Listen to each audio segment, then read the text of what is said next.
Une maison de retraite des Cornouailles, Karen Pedley se trouve sur les lieux. Ils avaient l'air de bien s'amuser. Karen était passée les coucher, elle riait et dansait avec elle dans la chambre. Les rideaux ont pris feu, puis la pièce a été entièrement dévorée par les flammes. Les deux pensionnaires ont dû être hospitalisés.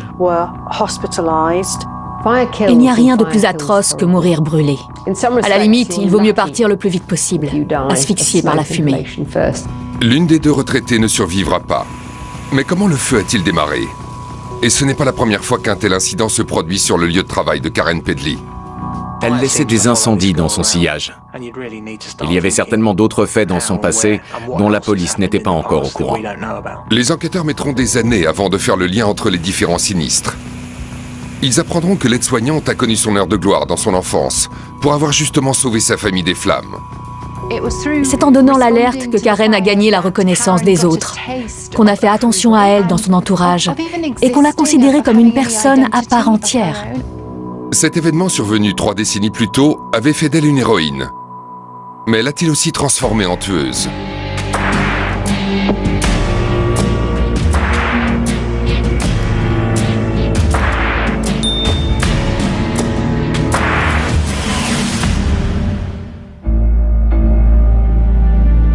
Comment cette femme est-elle devenue une meurtrière? Nous allons tenter d'appréhender le contexte du crime et les comportements suspects qui auraient pu alerter son entourage. Des spécialistes vont nous aider à retracer la chronologie du crime et à réaliser l'autopsie d'un meurtre.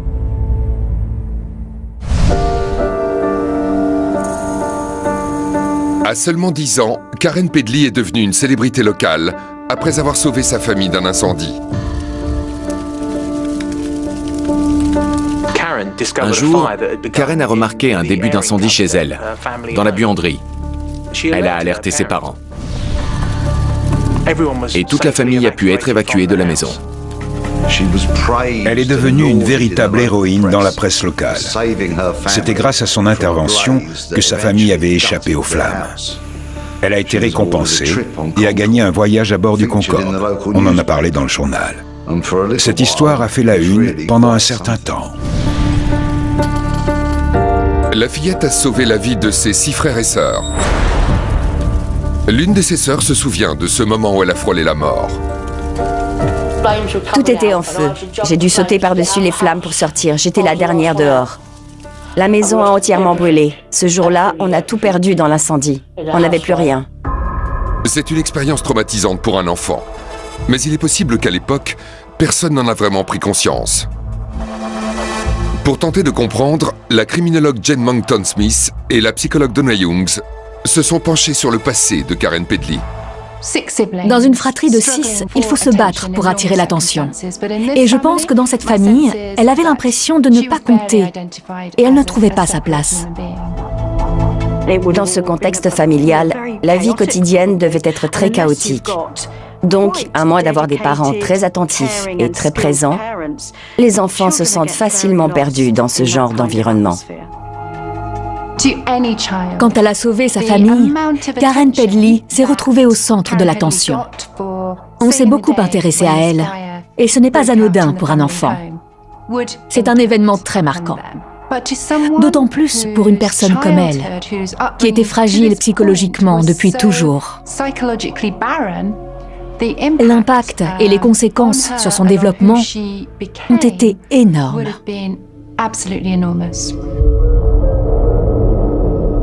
Le fait que Karen aurait souffert d'un manque d'attention durant son enfance ne fait pas l'unanimité au sein de sa famille. Mais ses proches sont tous d'accord pour dire qu'elle a été considérée comme une héroïne.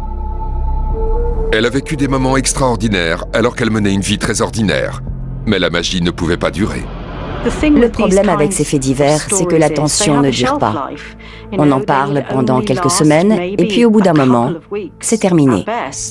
Si bien que pour la petite Karen Pedley, le retour à la réalité a dû être brutal. Et elle a retrouvé sa vie d'avant, où, selon toute vraisemblance, elle se sentait invisible.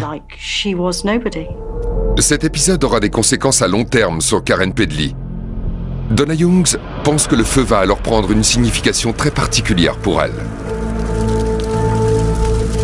Je pense que Karen Pedley vivait au sein d'une famille où il y avait un véritable manque de communication et où elle ressentait un grand manque d'affection, à tel point que le feu est devenu un moyen de communiquer avec le monde extérieur. C'était sa façon à elle d'attirer l'attention, de se faire remarquer. C'était aussi un moyen de prendre sa revanche et d'affirmer son identité. Après l'incendie qui a détruit leur maison, la famille quitte le Bedfordshire pour s'installer dans les Cornouailles. Puis la jeune femme se marie. Elle s'appelle désormais Karen Pedley. Elle a eu des enfants et elle a fait tout un tas de petits boulots dans la région des Cornouailles.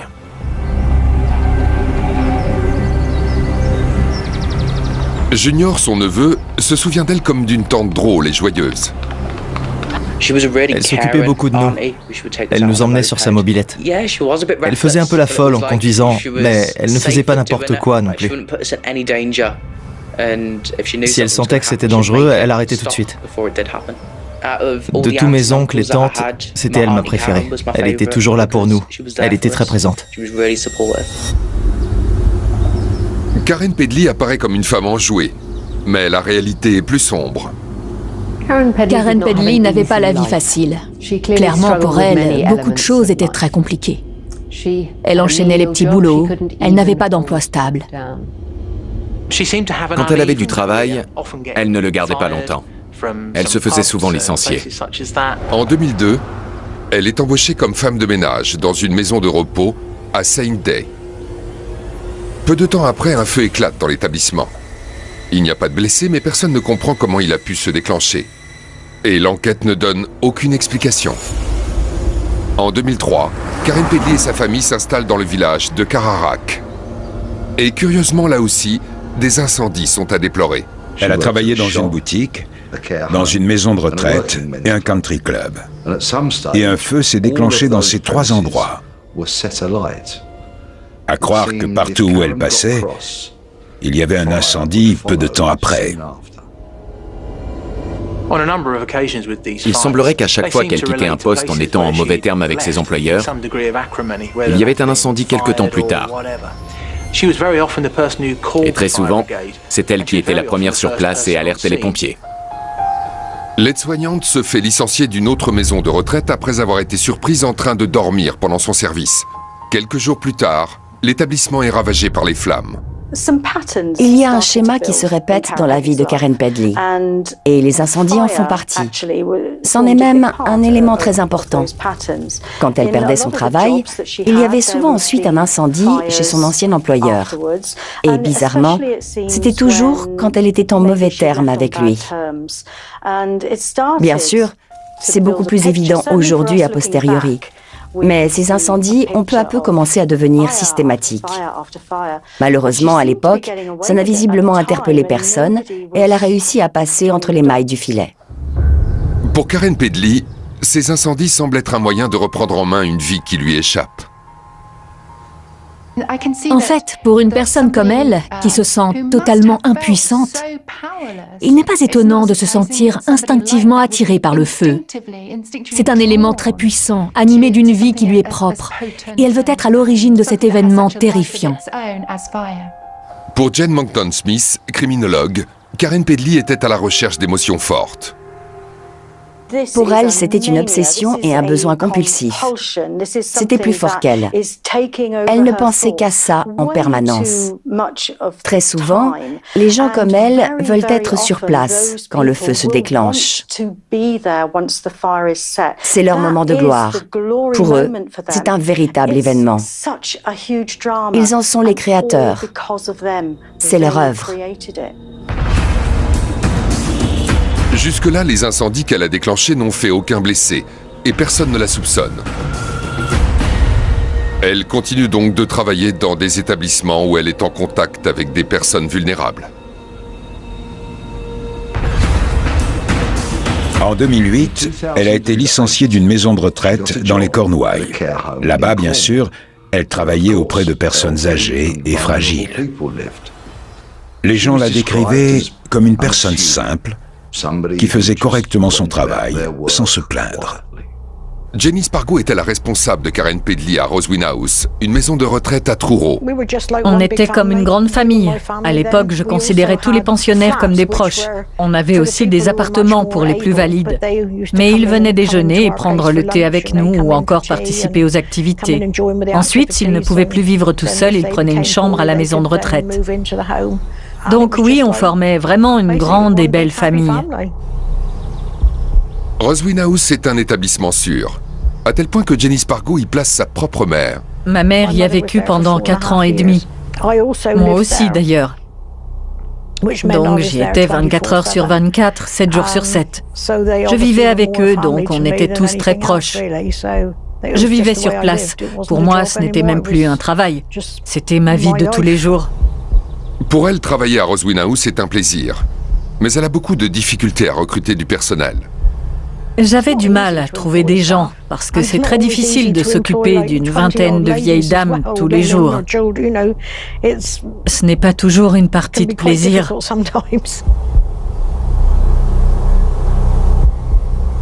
En 2008, Karen Pedley propose ses services à Roswin House. Elle a de bonnes références et semble avoir toutes les qualités requises pour intégrer l'équipe. Au départ, elle avait postulé pour être cuisinière ou femme de ménage, accomplir des travaux domestiques. Elle cuisinait et nettoyait, mais elle faisait aussi office d'aide-soignante. À l'époque, ça se passait bien, elle s'entendait avec tout le monde. Ses collègues et les résidents l'appréciaient. Je n'avais aucune raison de m'inquiéter à son sujet. Elle ne faisait l'objet d'aucune interdiction de travailler avec des personnes âgées. Elle n'avait jamais été condamnée, donc elle avait tout à fait le droit de travailler auprès de ce genre de public. En apparence, Karen est une employée fiable, mais personne ne connaît encore ses antécédents suspects. La petite fille est devenue une femme qui joue avec le feu. Elle représente une menace pour les autres et ne se préoccupe pas des conséquences de ses actes. Le jour de l'incendie, je suis allé à l'école comme d'habitude. À la fin de la journée, la cloche a sonné. On a attendu que notre mère vienne nous chercher comme tous les soirs. Elle n'arrivait pas, donc on a été à la vie scolaire. Et quand elle est arrivée, 1 heure après, elle nous a dit qu'il y avait le feu à la maison.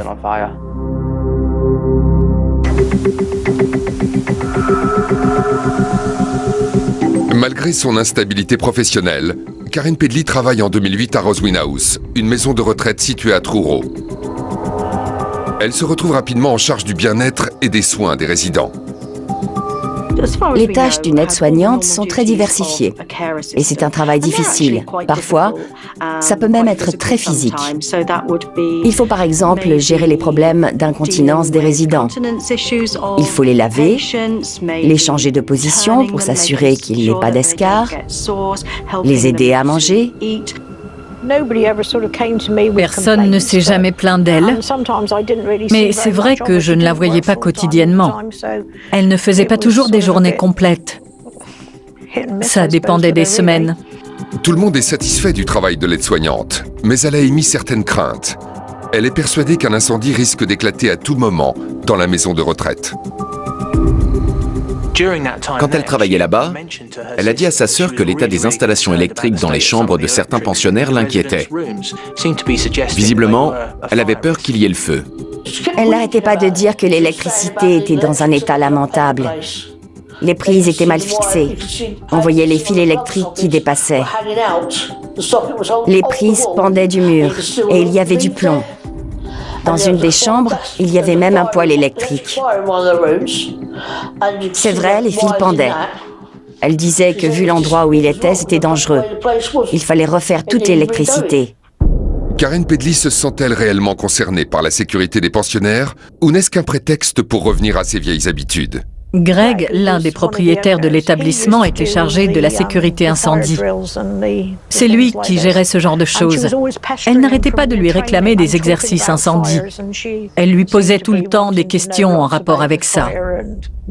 Elle voulait toujours savoir où était ceci ou cela, quelles étaient les normes de sécurité. Bizarrement, elle s'intéressait énormément aux risques d'incendie. Nous, on pensait que c'était simplement de la curiosité. Elle lui a même raconté comment elle avait sauvé une personne à Falmouth. Elle travaillait là-bas et elle avait sorti quelqu'un de l'hôtel Seafarer qui était en feu. En réalité, lorsque Karen Pedley a travaillé dans cet établissement, pas moins de 3 incendies ont éclaté dans les chambres de personnes âgées. Et comme par hasard, elle était là pour leur venir en aide. On apprendra plus tard que c'est elle qui avait mis le feu pour pouvoir passer pour une héroïne.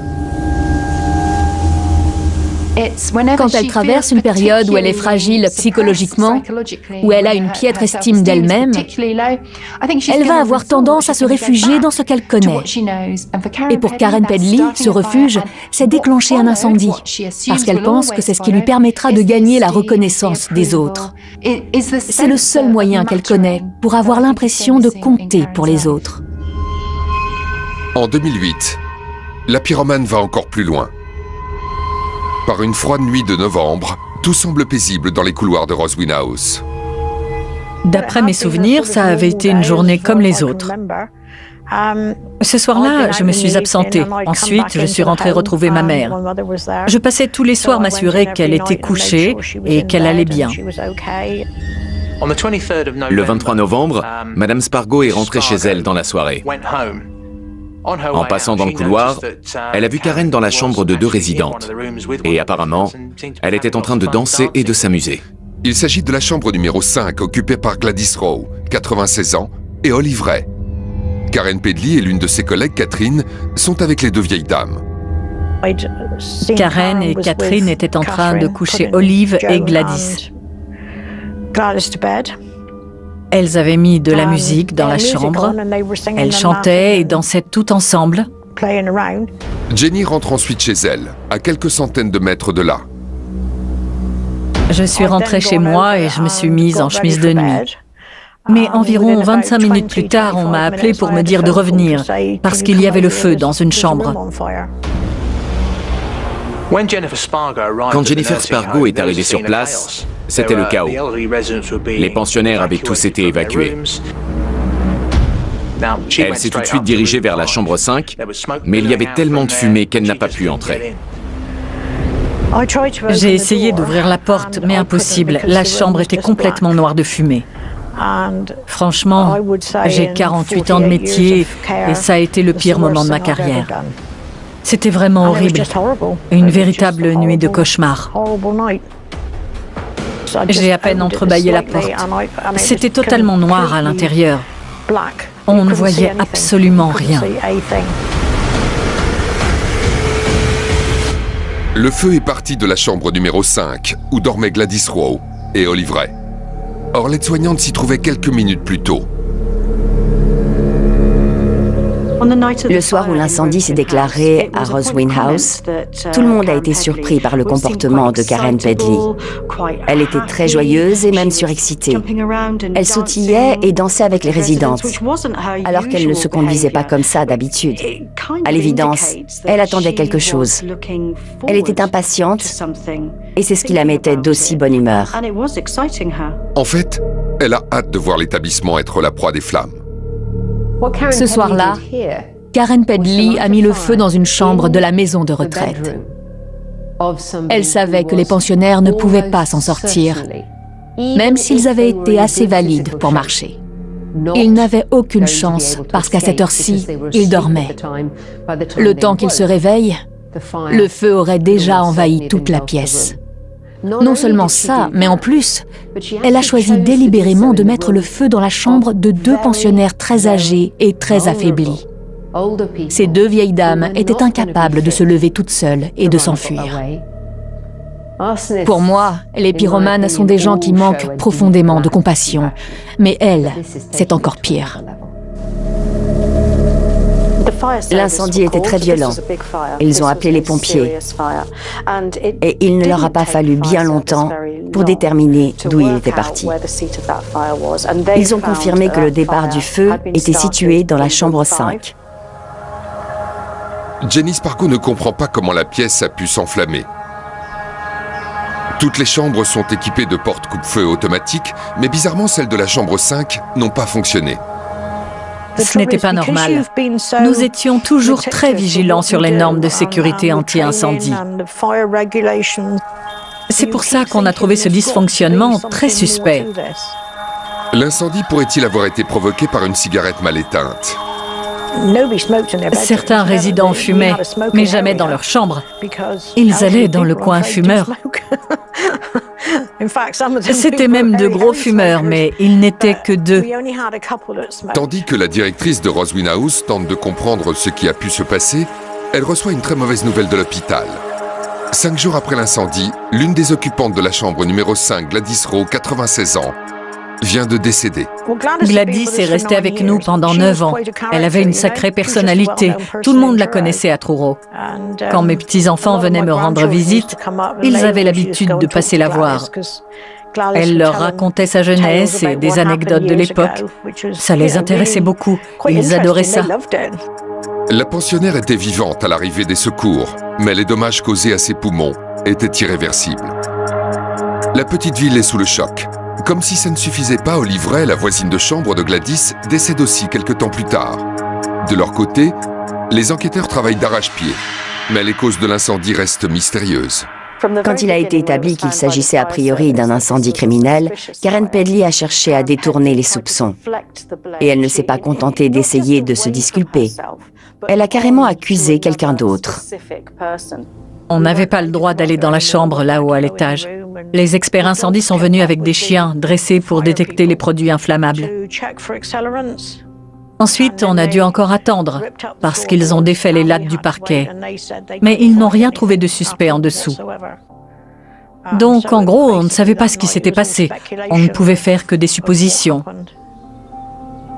Karen a très vite été soupçonnée. Elle a été arrêtée, mais elle a ensuite été libérée sous caution. Autrement dit, l'enquête était partie pour être longue. Ce genre d'affaire peut être très difficile à élucider. D'autant plus que dans ce cas précis, non seulement on n'avait aucune preuve, mais on n'avait aucun témoin non plus. En l'absence de preuves, Karen Pedley est rapidement relâchée. Les mois passent et Jenny Spargo redoute que les investigations n'aboutissent pas. Je n'arrêtais pas de me dire que cet incendie avait une origine suspecte. On a tous fait nos dépositions à la police sur ce qu'il s'était passé. Ensuite, il n'y a eu aucune avancée. L'enquête est restée au point mort pendant 2 ou 3 ans. La police n'a pas pu prouver de façon formelle qu'il s'agissait bien d'un incendie criminel. Mais l'enquête est restée ouverte. Pour l'heure, aucun nouvel élément ne permet aux enquêteurs d'avancer. Et Karen Pedley va continuer de sévir. Le feu était clairement une véritable obsession pour Madame Pedley. C'est pour ça que c'était une personne extrêmement dangereuse. Elle va bientôt s'en prendre à sa propre famille. Ma tante Karen n'arrêtait pas de faire des blagues.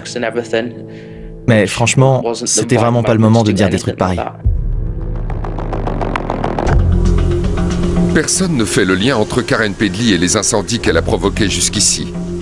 Lorsqu'elle avait 10 ans, les flammes ont ravagé la maison familiale. Plus tard, d'autres sinistres sont à déplorer partout où elle travaille. Après son mariage, elle met le feu à la maison de sa sœur. Et elle frappe de nouveau en 2010.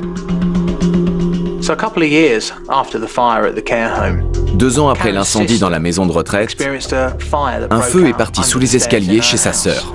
Jenny Stringer, la sœur de Karen, vit avec ses enfants à une vingtaine de kilomètres de chez elle, dans la ville de Hale, dans les Cornouailles. Junior Stringer, son neveu, se souvient parfaitement du drame. Le jour de l'incendie, je suis allé à l'école comme d'habitude. À la fin de la journée, la cloche a sonné. On a attendu que notre mère vienne nous chercher comme tous les soirs. Elle n'arrivait pas, donc on a été à la vie scolaire. Et quand elle est arrivée, 1 heure après, elle nous a dit qu'il y avait le feu à la maison. Quand on est arrivé, il y avait 3 camions de pompiers devant. Et ils étaient encore dedans en train d'arroser les flammes. Alors que la famille tente de comprendre ce qui s'est passé, un détail attire son attention. Après avoir alerté les pompiers, Jenny Stringer a tout de suite appelé sa sœur. Elle m'a dit qu'elle était chez elle. Pourtant, elle a débarqué chez moi en moins de 5 minutes. Ma tante vivait à 1h30 de chez nous. Mais elle est arrivée en même pas 5 minutes. C'était bizarre. Si à ce moment-là, les policiers avaient eu connaissance du passé de l'aide-soignante, ils l'auraient soupçonné. Ça prend du temps d'établir qu'un incendie est criminel. C'est pour ça qu'il est difficile de démasquer les pyromanes. Donc dans ce type d'investigation, les enquêteurs s'intéressent en priorité à ceux qui étaient les premiers sur place.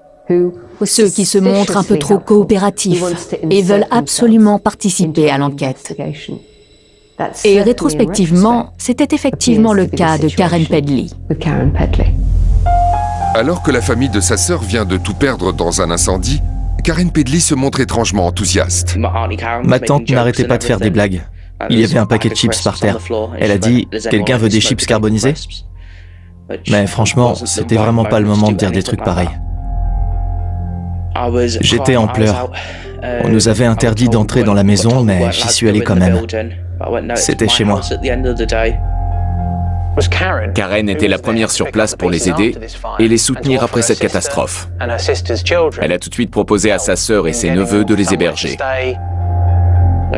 On est resté chez ma tante Karen à Cararac pendant 3 mois environ. C'était un besoin compulsif pour elle. Elle ne pouvait pas s'en empêcher. Elle ne pensait qu'à ça en permanence.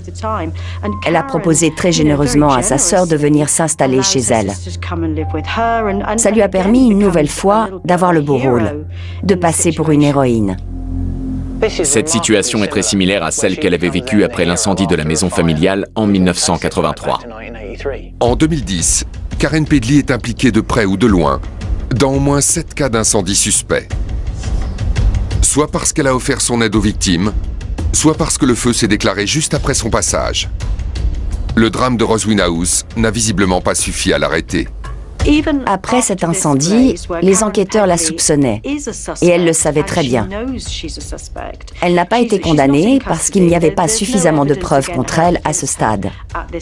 Mais ça ne l'a pas empêchée de continuer ses agissements criminels.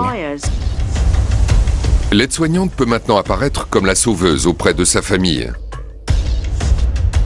C'était toujours la même chose. Il y avait des incendies partout où elle passait. Non seulement elle était toujours là, mais en plus, c'était toujours elle qui appelait les secours. Elle était systématiquement sur les lieux au moment du drame, aux premières loges pour y assister.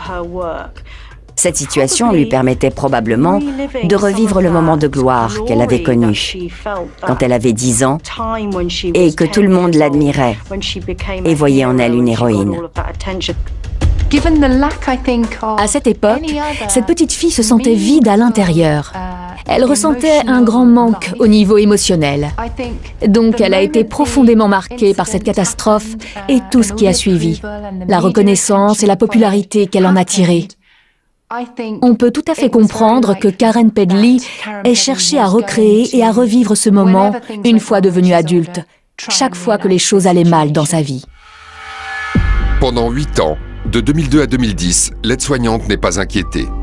Et elle continue de se comporter comme une tante attentionnée et disponible. Elle aurait fait n'importe quoi pour nous. Elle ne nous aurait pas laissé tomber. Plus tard cette même année, les pompiers sont appelés pour un incendie à Cararac, non loin du domicile de Karen Pedley. C'est le 8e dans lequel elle est impliquée. Elle a déjà tué une personne et elle ne semble pas près de s'arrêter. Karen Pedley n'a aucune empathie pour les autres. La seule personne qui l'intéresse, c'est elle. Elle a des enfants, mais ça ne l'empêche pas d'allumer des feux.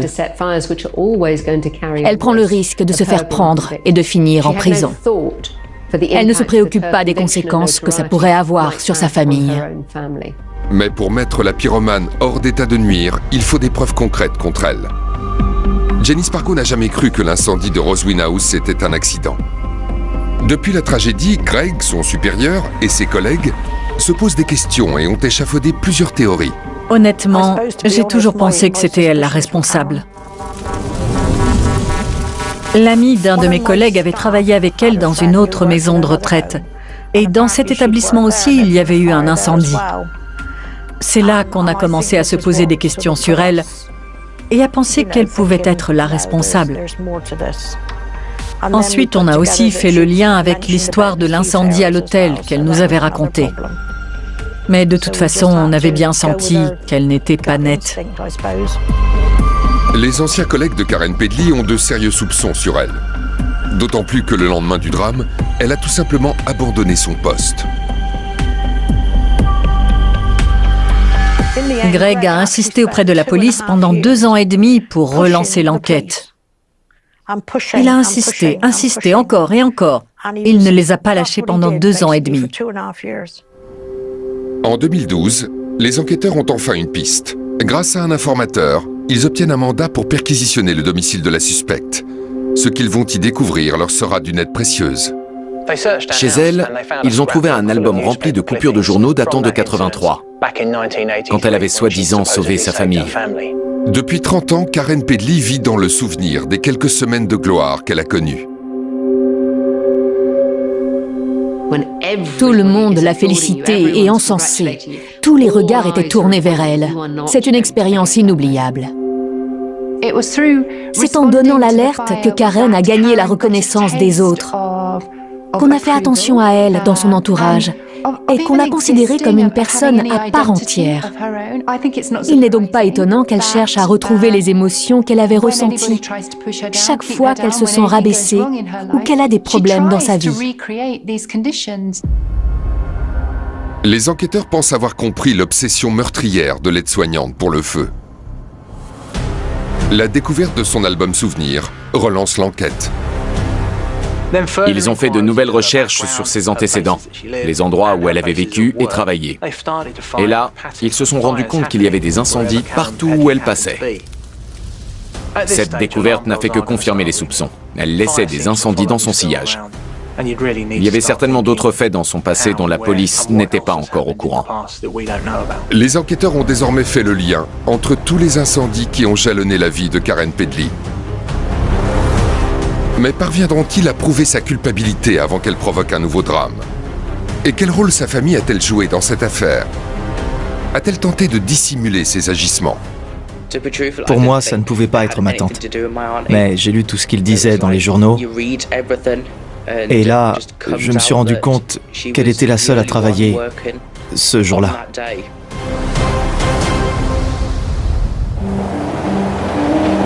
En 2013, l'étau se resserre autour de Karen Pedley. La police enquête sur au moins 12 cas d'incendie inexpliqués survenus dans la région. Elle est le suspect numéro 1 dans celui qui a causé la mort de la pensionnaire d'une maison de retraite. On voyait bien qu'elle avait quelque chose à se reprocher. Elle faisait tout pour ne pas éveiller les soupçons. Elle demande alors à sa famille de l'aider. La police a appelé ma mère. Ils lui ont dit que ma tante Karen voulait quelque chose. Elle voulait qu'elle leur dise qu'on était tous les deux avec elle quand il y avait eu le feu à la maison de retraite. Mais ma mère a dit non. Les inspecteurs découvrent alors qu'après un autre incendie, l'aide-soignante avait forcé une de ses collègues à corroborer son alibi. Quand il a été établi qu'il s'agissait a priori d'un incendie criminel, Karen Pedley a cherché à détourner les soupçons. Et elle ne s'est pas contentée d'essayer de se disculper. Elle a carrément accusé une autre personne. Elle devenait très agressive quand on abordait le sujet. Elle a même proféré des menaces. Elle a dit à une collègue qu'elle réduirait sa maison en cendres. C'était d'autant plus incriminant quand on sait qu'elle était soupçonnée pour un autre incendie. Au départ, l'une de ses collègues avait menti à la police. Mais comme elle avait trop mauvaise conscience, elle a fini par révéler la vérité aux enquêteurs. En fait, pour l'obliger à lui fournir un faux alibi, Karen Pedley l'avait menacée. Les enquêteurs découvrent alors que c'est souvent elle qui alerte les secours. Et qu'elle est aussi toujours la première arrivée sur place, à donner son avis sur ce qui a pu provoquer l'incendie. Mais pour la faire condamner, ils ont besoin de preuves concrètes. Les faits s'étaient succédés. Ils remontaient à un certain temps et il n'y avait pas de preuves matérielles. Ils devaient donc baser leur argumentation sur le fait que c'était un comportement récurrent. Le dossier de l'accusation devait prouver que le même événement s'était reproduit plusieurs fois, quasiment à l'identique. À savoir que Karen Pedley était systématiquement dans les environs quand ces incendies avaient eu lieu. En février 2015, la pyromane vit désormais à 450 km de là. Lorsque la police l'arrête, son neveu Junior Stringer n'en revient pas. Pour moi, ça ne pouvait pas être ma tante. Mais j'ai lu tout ce qu'il disait dans les journaux. Et là, je me suis rendu compte qu'elle était la seule à travailler ce jour-là. Et c'était justement le soir où il y avait eu le feu. J'en revenais pas, je me disais, non, c'est pas possible, ma famille ne peut pas être mêlée à ça. La suspecte est inculpée d'avoir déclenché 12 incendies depuis 2002. Mais aussi de tentatives de meurtre sur la personne d'Olive Ray et du meurtre de Gladys Rowe. Même en prison, elle cède à ses pulsions. Elle a mis le feu à sa propre cellule. C'est compulsif chez elle, à tel point qu'elle ne se rend même pas compte que ça joue contre elle et que ça ne fait que l'accabler. Son comportement confirme que c'est bien elle qui a allumé tous ces feux. Au moment du procès, les preuves contre elle étaient très incriminantes. Le nombre d'incendies était estimé à 14 et à chaque fois, les faits étaient similaires. Le pire d'entre eux était bien sûr celui qui avait coûté la vie de Gladys Rowe. Et elle a été reconnue coupable. Pour la famille de Karen Pedley, c'est un véritable choc. Elle avait menti à tout le monde toute sa vie. C'était elle qui avait allumé tous ces feux. Impossible de la croire après tout ça. Son neveu se retrouve confronté à une terrible réalité. C'est à cause de sa tante que sa famille a tout perdu. Quand j'ai su que c'était elle qui avait mis le feu chez nous, j'étais hyper choqué. Elle avait tout nié en bloc, elle avait dit que c'était pas elle, mais quand elle s'est retrouvée au tribunal, elle a avoué ce qu'elle avait fait. Après ça, c'était fini. Pour nous, c'était trop. On ne voulait plus jamais entendre parler d'elle. D'après l'expertise psychiatrique, l'aide-soignante a une intelligence limitée et souffre d'un trouble de la personnalité. Junior Stringer se demande si ce comportement est dû à ce qu'elle a vécu dans son enfance. Franchement, je me suis demandé plein de fois pourquoi elle avait fait ça, mais je pense qu'on ne le saura jamais. Je crois que si elle a mis le feu, c'était pour pouvoir sauver les gens après et s'en vanter. À mon avis, elle voulait être vue comme une héroïne. Elle voulait revivre les mêmes choses qu'en 1983. C'est ce qui s'est passé quand la maison de sa sœur a brûlé. Elle avait besoin de se donner de l'importance. Au cours du procès, les causes de l'incendie survenu lorsqu'elle était enfant sont sérieusement remises en question. À l'époque, Karen Pedley était l'héroïne qui avait sauvé sa famille. Mais est-ce réellement le cas? Encore aujourd'hui, on ne sait pas si c'est elle qui avait mis le feu, mais même le juge avait des doutes. Il a dit que c'était peut-être elle. Quand elle a fait ça, elle a sauvé des gens et après, elle a été récompensée. Elle avait gagné un voyage en Concorde. C'est peut-être elle qui avait mis le feu, mais à ce stade, elle n'était pas encore une pyromane. Il est plus probable qu'elle ait simplement joué avec des allumettes, comme le font tous les enfants. C'est la reconnaissance qu'elle a obtenue après le drame qui a fait de Karen une pyromane à l'âge adulte. Personne ne s'intéressait à elle et elle en souffrait. Et elle n'avait aucune notion du bien et du mal.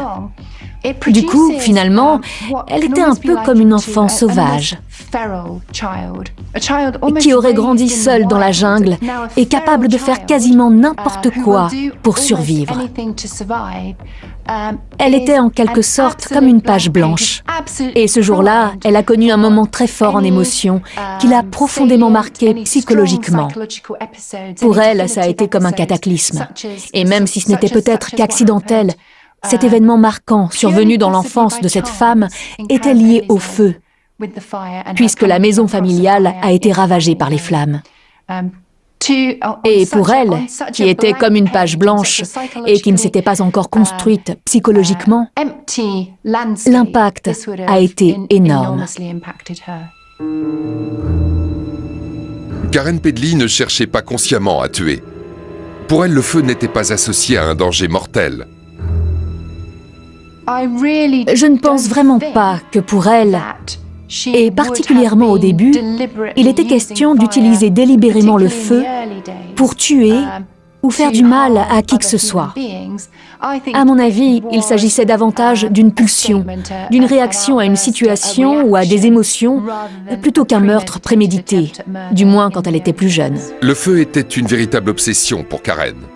Par son verdict, la juge l'a punie d'avoir continué de déclencher des incendies, même après la mort de Gladys Rowe. Karen Pedley ne pouvait pas s'empêcher de mettre le feu. C'était un besoin compulsif, presque vital pour elle. À tel point que même la mort de Gladys Rowe n'a pas suffi à y mettre un terme. Pour dire les choses crûment, ce drame n'était pour elle ni plus ni moins qu'un malencontreux dommage collatéral de ses pulsions incendiaires. À mon avis, elle ne s'inquiétait pas de savoir si elle risquait de tuer quelqu'un. À la limite, dans son esprit, ça ajoutait une dimension encore plus dramatique à l'événement. Karen Pedley était extrêmement dangereuse. Pour elle, le feu était une arme qui lui donnait la sensation d'être toute puissante. L'incapacité de Karen Pedley à dissocier le bien du mal est-elle le fruit de son enfance perturbée? Le manque d'attention dont elle a souffert est-il la cause de son absence d'empathie pour ses semblables? Elle ne s'est jamais vraiment préoccupée des autres. Les gens qui connaissent ce genre d'enfance ont un rapport particulier aux autres. Ils ne leur accordent pas la même importance. Je pense que c'est ce qui s'est passé avec Karen Pedley. Même si elle était capable de se montrer très chaleureuse avec les personnes âgées, celle-ci ne comptait pas pour elle. Elle les connaissait bien, elle chantait et dansait même avec elles, mais c'était une façade. Parce qu'en son fort intérieur, son besoin viscéral de reconnaissance et de considération, son besoin de se sentir importante aux yeux des autres surpassait tout. Ce qu'elle cherchait à tout prix, c'était qu'on s'intéresse à elle. C'est ce qui prenait toute la place et devenait plus important que tout le reste. Karen Pedley est condamnée à une peine incompressible de 27 années de prison pour le meurtre de Gladys Rowe, qui n'a pas survécu à l'incendie de Roswin House en novembre 2008. Elle sera par la suite condamnée à 14 autres peines de prison à perpétuité pour les nombreux sinistres qu'elle a provoqués.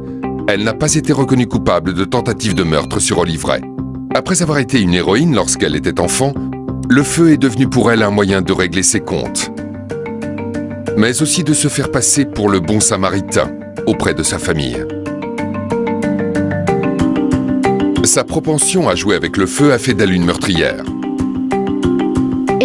Étant donné le peu d'importance qu'elle accordait à la vie humaine, il était quasiment inévitable qu'elle finisse par tuer quelqu'un un jour.